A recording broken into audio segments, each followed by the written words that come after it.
This is the morning brief from the Economic Times.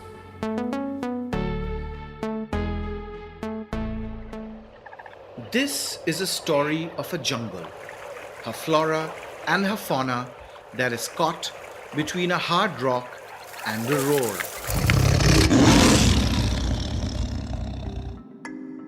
Kanha is like this, a very conventionally beautiful forest. It's like a supermodel of forest. She's got the sal, the towering sal, which, it works in her favor. And it's lush the year round because it's an evergreen. The sal never dries up. So it's green through the year. But Panna is teak. And teak, as you know, is not lush at all. It's rather dry. And the entire landscape of Panna is just super dry, whether it's the kardhai, whether it's the khair, whether it's the teak, whether it's the bamboo. It's a dry forest. So a lot of people don't find it beautiful, but in my opinion, it's one of the most unconventional. It's raw. This is also a case study of communities and conservation thriving side by side for centuries, and the potential threat from a high-profile diamond mining project, possibly the largest in Asia, that's been 15 years in making. But one that might just upset the natural equilibrium between man and beast, crocodiles and carrots that have been in existence in these emerald forests nestled in the laps of the ancient range that is the Vindhyas. It's Friday, 15th of April. From the Economic Times, I'm your host, Arijit Barman, and you're listening to Diamonds Ain't a Tiger's Best Friend on the Morning Brief, starring corporate and political heavyweights like Kumar Mangalam Birla, Kamal Nath, Shivraj Singh Chauhan, our Finance Minister Nirmala Sitharaman, and of course, the Bengal Tiger.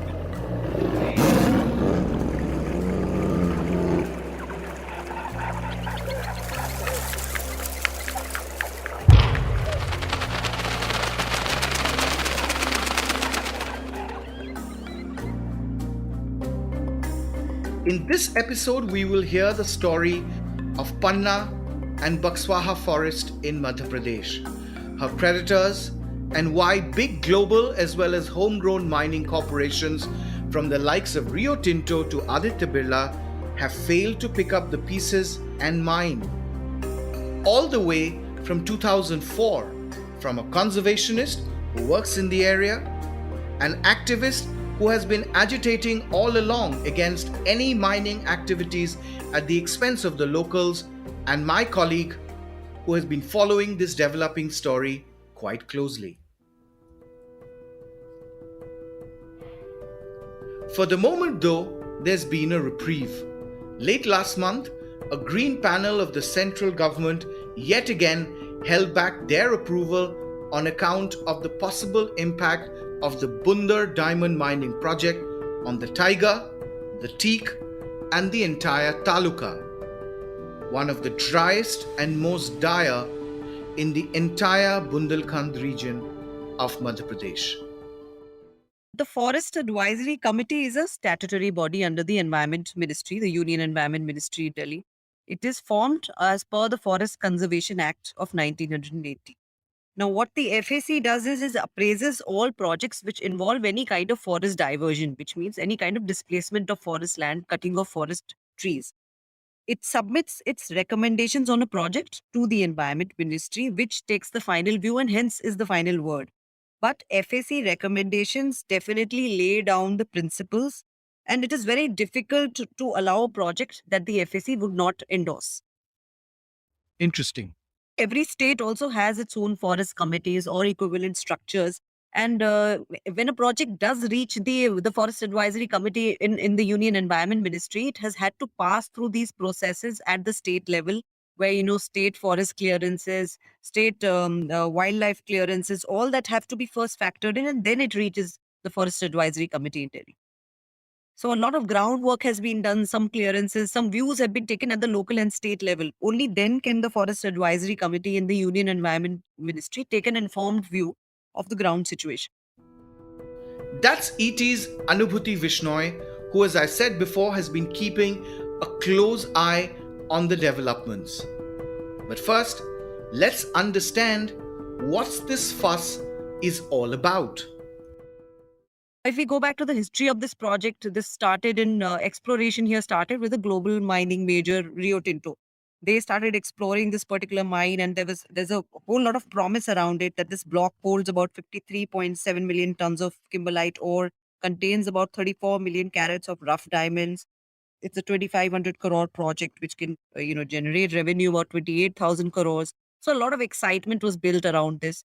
And Rio Tinto sought forest diversion of nearly 970 hectares of forest land in this particular area, which is about 20 kilometers from the buffer zone of the Panna Tiger Reserve, very close to the Biosphere Reserve also, and the core zone of Panna Tiger Reserve, besides 100 kilometers from the Ken Gharial Sanctuary. So this is an ecologically sensitive area.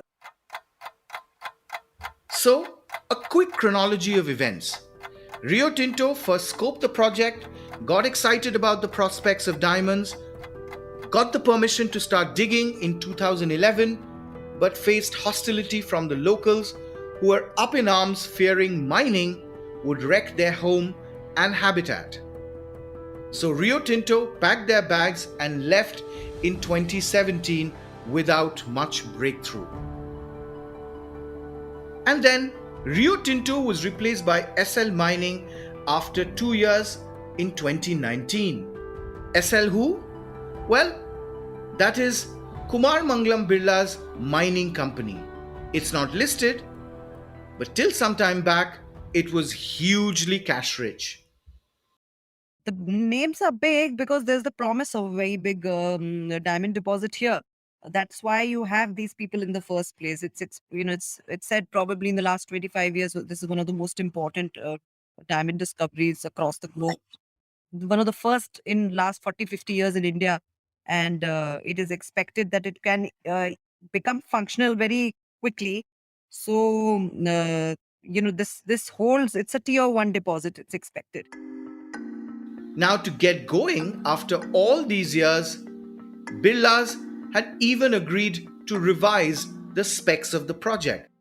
After they did not get clearances in 2015, they put up a revised proposal where they brought down the area to be diverted from 972 hectares. It's been brought down to 382 hectares. The number of trees impacted is less, from 9 point something lakh.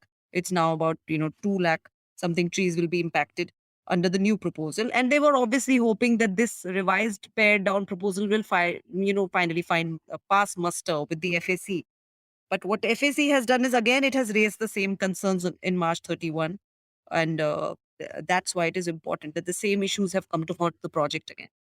But even that didn't cut it for the forest panel. There are two issues to it. One is the presence of tigers and leopards. Now, the Wildlife Institute of India has said that at least 3 radio-collared tigers have used this area since 2009. Please also remember that the Panna Tiger Reserve was wiped out of all tigers by 2009 due to poaching. There was hardly any tiger presence left here, and it's taken a lot of effort to bring tigers back here. We got in tigers in 2009 in from Bandhavgarh and Kanha to once again make it home and make it a tiger habitat. Panna Tiger Reserve is also part of Project Tiger, so it's a very important reserve that way. And so what the FAC feels is, on the basis of recommendations of the Wildlife Institute of India as well as the National Board of Wildlife, the tiger dispersal and corridors and movement will be impacted by this project. And not only this project, any other important developmental project which comes in its way. So, for instance, in 2016, the Standing Committee of the National Board of Wildlife said very clearly that, we do not advocate any new project here because it will seriously compromise the tiger ecosystem. And hence, it's not recommended at all.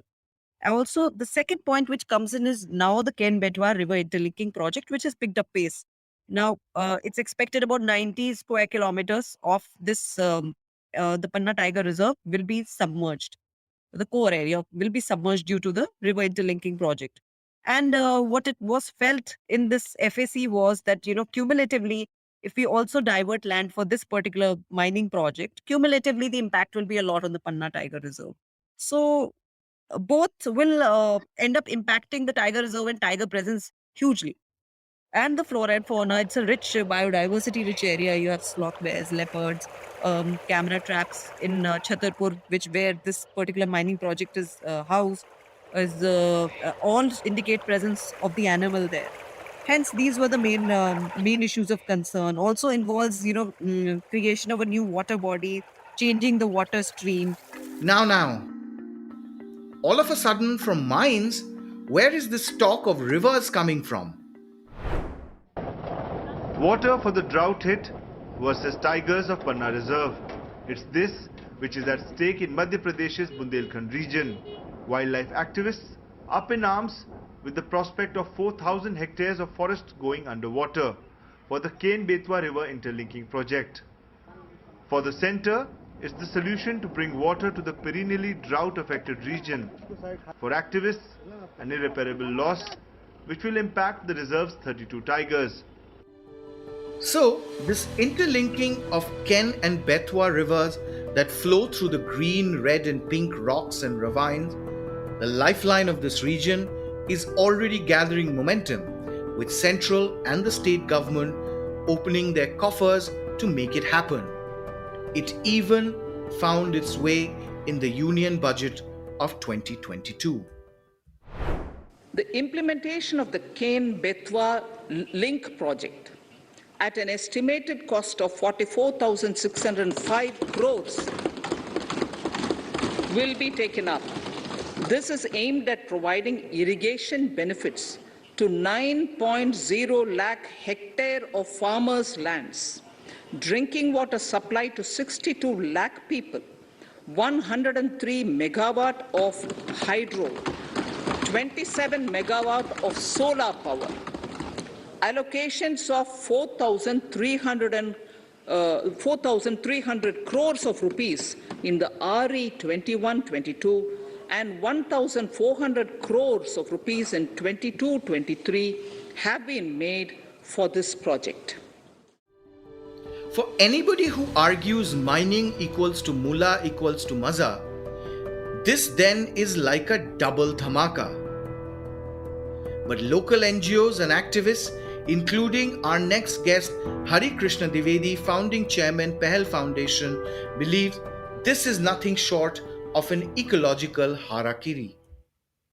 Diamond mines are, in Panna, very near to this project, around 35-40 kilometers direct from this project. So mining is concerned as a huge huge diamond is here. So, but what is the cost of this diamond? The 11 lakh tree, more than crores of liters of water. How much water? Basically, the process taking the 18 lakhs liter per day. They want to use the water in processing. Acha. And in an area which is among the driest, Not just not just in Madhya Pradesh, but also in Bundelkhand itself. No, is the in Bundelkhand is the driest area. Even the drinking water is not possible in Bakswaha place, Bakswaha town. More than 2 kilometers or 3 kilometers are taking the people from the drinking water. In every 12 months, whole year, even the. So in this area, one in forest area, one river is there. No, in language, Desi language is the Kali Dahar. Kali Dahar is the main river in between this project. So they want to stop the river and making the dam here and want to use this water 18 lakhs liter per day for processing. So this area, even 1 liter or 2 liter is, or 10 liter is not taking the people, or they are using the more than lakhs per day here. And one more thing, this river is going to downward, is meeting to uh, Samri Nadi, Shambri is Katan, Katan to Dasan, Dasan to Ken. This is the process basically. So 4 5 rivers is coming and ultimately is meeting in Ken River. So around 22 villages is dependent on this river. It's animal, it's drinking water, it's agriculture water. Chopping or cutting down the tall trees also mean a kick in the gut for the locals who rely on the forest for sustenance. In Bakswaha block, more than 1 lakh people are dependent on this jungle. Like mahua, cash crop is mahua. So in the summer time, now this is a time of mahua. So 20, 25 days or 30 days is coming mahua crop. So people is collecting the mahua and sell in the local market. One another is the tedu patta collection is over there. So around 20, 25 villages is coming to on this forest and taking the tedu patta. And you know, is a jungle lakdi, they they collect the lakdi and burn it or they use it or whatever it is. So there is a only forest between the 1 lakh people. Even 12, 13 villages is totally dependent on this uh, forest. They are surrounding in this. And it's the people of Panna who have made all the difference. Traditionally hunters, they were originally responsible for making the Panna tiger extinct, but now are at the forefront of any conservation conversation. When I first heard of the people, all I heard was shikari, hunters. There's still a stigma that follows them. And when I first heard of them, all I heard was that these are the people who are responsible for the extinction of Panna tigers in 2009. That's all. That was the definition of the Pardi community when I first heard of them. Like the people, like the Pardis, they complement each other. Pardis and Panna, the forests, just complement each other because both of them are raw. It's almost seems untouched in raw beauty, like the gorges of Panna, the grasslands of Panna. They're absolutely magnificent, in my opinion. That's Bhavna Menon, Program Manager, Last Wilderness Foundation, an NGO that focuses on wildlife conservation across the central Indian jungles of Kana, Bandhavgarh, Panna, and many more. Remember, you heard her speaking about the unconventional and raw beauty of Panna and her projects at the beginning of the episode? Kanha is like this, a very conventionally beautiful forest. It's like a supermodel of forest. She's got the sal, the towering sal. Today, the same hunters have become the guardians of the grassland. But to make sure that those tigers existed peacefully in the landscape, it is because of the people living around Panna, which is the Pardis, which is the people living in the villages.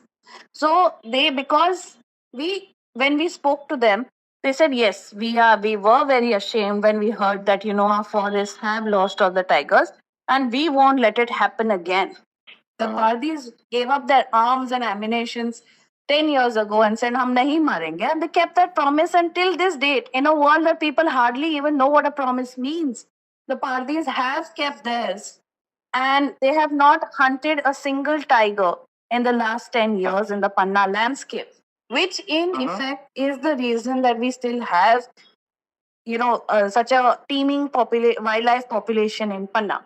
Since the, people in the buffer are so wholeheartedly supporting the conservation movement, we decided to identify a few people from the villages, from the really sensitive belt, which could be prone to forest fires or poaching or any illicit activities.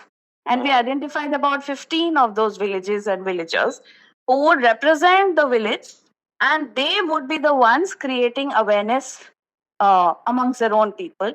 They would address any challenges faced by the people in the villages so that, there could be a harmonious relationship maintained between the people and the forest. And of course, they go patrolling with the department So that relationship is also extremely strong now. And yeah, during COVID, they helped us a lot because they are the ones who came up to us and said, people are hungry, and because if we want to save the forest, we need to help the people. So that's when they told us where to distribute, who to give the food and masks to, what to identify, who to talk to.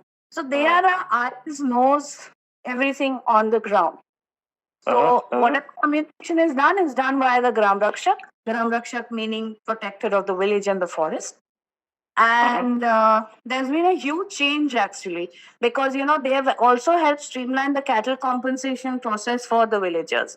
So suppose a villager loses the cattle to a tiger, they can file a complaint and get compensation in a timely manner because of the Gram Rakshak. He can talk to the forest department directly, saying, hey, the cattle compensation hasn't been received.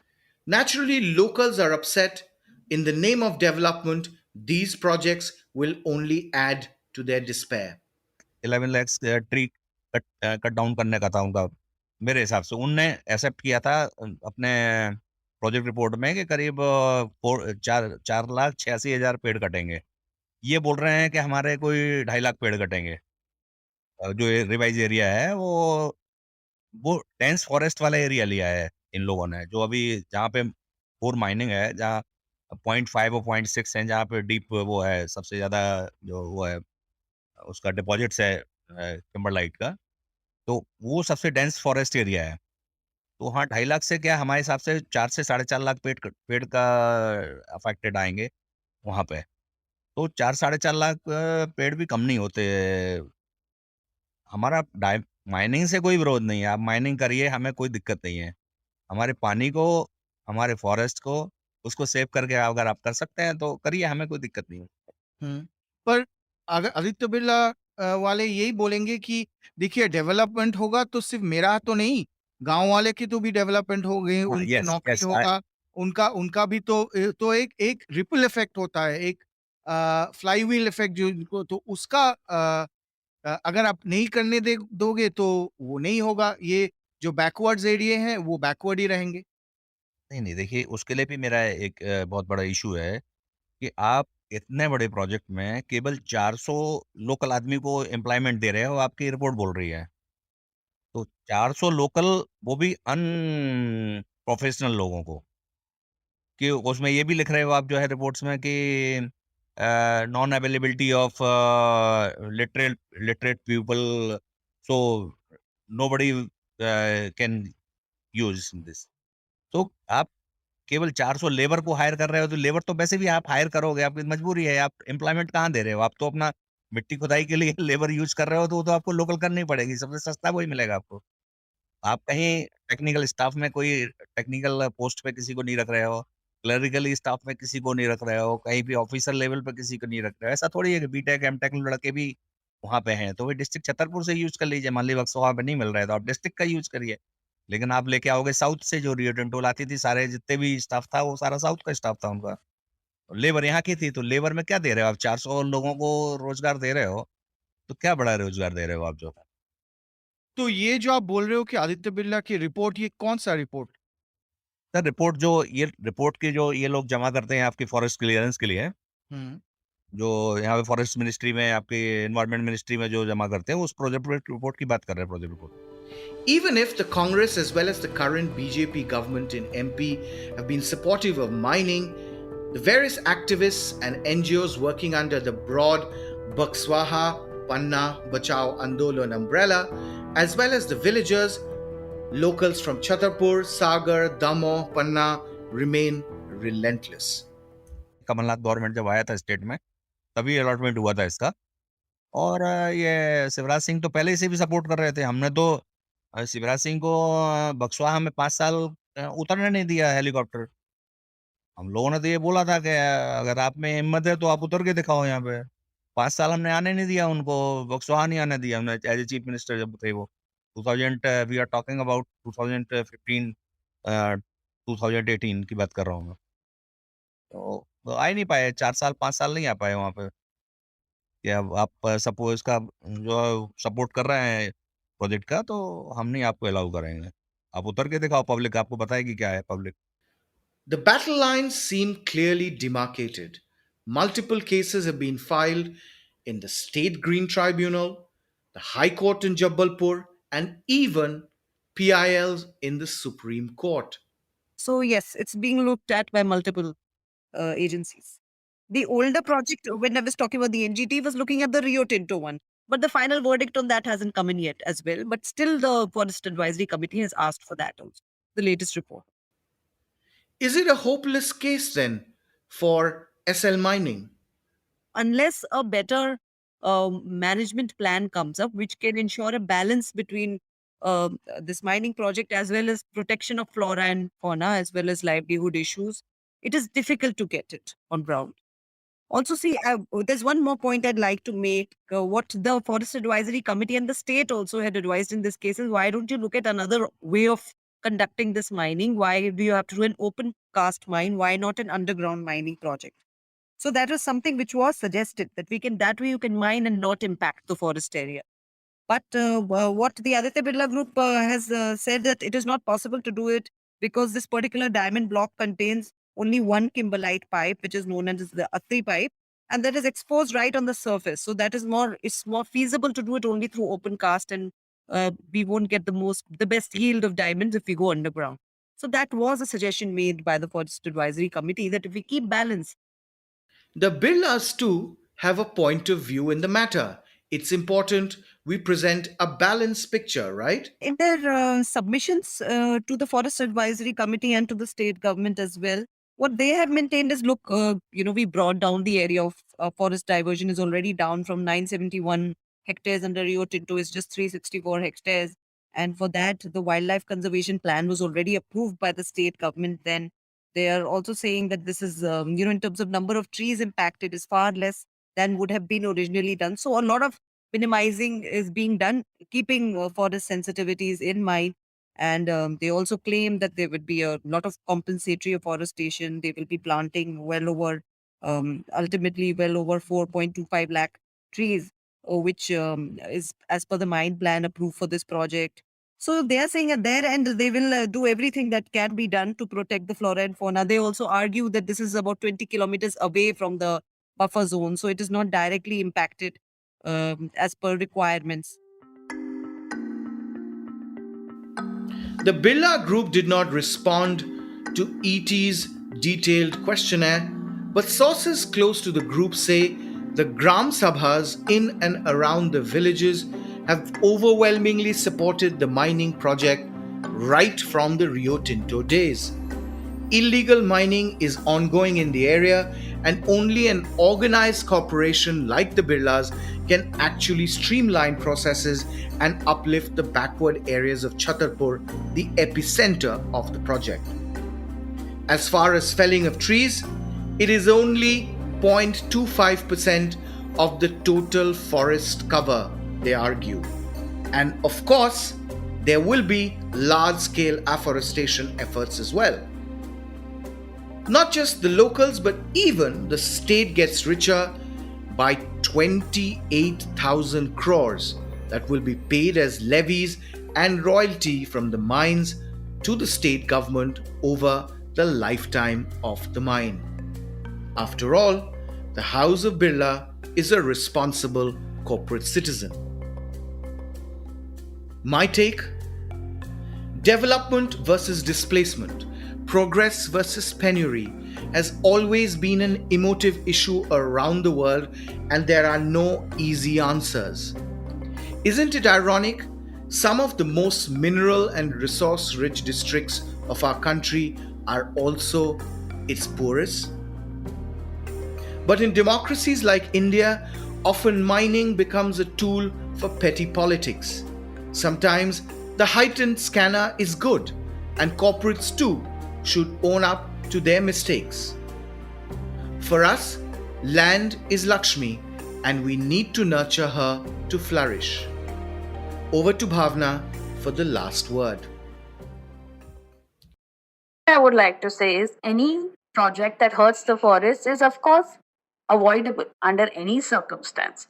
If we can maintain the balance where, of course, development is necessary, but if we can maintain the balance where, we can take into cognizance interests of the forest and the people living within or around it, that is the best sort of project. So I hope that is what happens. You have been listening to Diamonds Ain't a Tiger's Best Friend on the Morning Brief with me, your host, Arijit Barman. Thank you, Bhavna, Dwivedi ji, and Anubhuti. Deeply appreciated. This episode was produced by Bhavya Dilip Kumar from The Economic Times and Swati Joshi from Awaz. Varun Kapahi was the sound engineer from Awaz. Executive producer, yours truly. I hope you enjoyed listening to the episode. Do share on your social media networks. The Morning Brief drops every Tuesdays, Thursdays, and Fridays. Goodbye and good luck. All clips used in this episode belong to their respective owners, credits mentioned in description.